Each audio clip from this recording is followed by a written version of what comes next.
ସବୁ ଫାଇନାଲ କରୁ ଯାହା ନା କହିଲେ କର କିଛି ଭୁଲ ଅପସନ ନାହିଁ ତ କାମଟା ଗୋଟେ ସଠିକ ଢଙ୍ଗରେ ଢଙ୍ଗରେ କରିବା ଦରକାର। ପଇସା ପୁରା 2024 ମସିହାରୁ ପଡିକି ଆପଣ ରହିଛି, ଟିକେ କାମ ହେଇପାରୁନି। କଣ କରାଯିବ?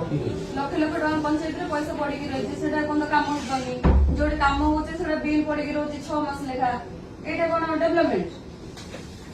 ତମର କାମ ଯିଏ କର, ଆମର ମନ ଦୁଃଖ ନାହିଁ। ଆମ ପଞ୍ଚାୟତରେ ଆମକୁ ଡେଭଲପମେଣ୍ଟ ଦରକାର।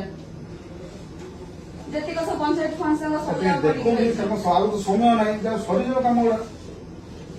ଆପଣ ପଞ୍ଚାୟତ ପଇସା ଆପଣଙ୍କର ତାକୁ କହିକି କାମ କରେଇ ଦଉନାହାନ୍ତି। ହଁ କରେଇ ଦିଅନ୍ତୁ, ତାକୁ କାହାକୁ କରେଇ ପଡିକି ଦିଅନ୍ତୁ, ଆମେ କାମ। କହୁଛୁ ଆମେ କରିବି ସେ କରେଇବି କରେଇ ଦେଲେ ଯିଏ କରୁ କିଛି ନାହିଁ କାମ କିନ୍ତୁ ହେଇଯାଉଛି। पण ଆମର ଗୋଟେ କଲ୍ୟାଣ ମଣ୍ଡପ ବିଲ୍ ପାଇଁ ବୋଧେ ମୁଁ ଆସିଥିଲି ମୋବାଇଲ 29 ତାରିଖ ଦିନ। ମୋବାଇଲ କଣ ଅଫିସ ନା ଏଟା କଣ ହେଇପାରିବ ପବ୍ଲିକ କରିପାରିବେ, ଶୁଣନ୍ତୁ ପବ୍ଲିକ କରିପାରିବେ, କରିପାରିବେ, ପବ୍ଲିକ କରିପାରିବେ ମୋବାଇଲ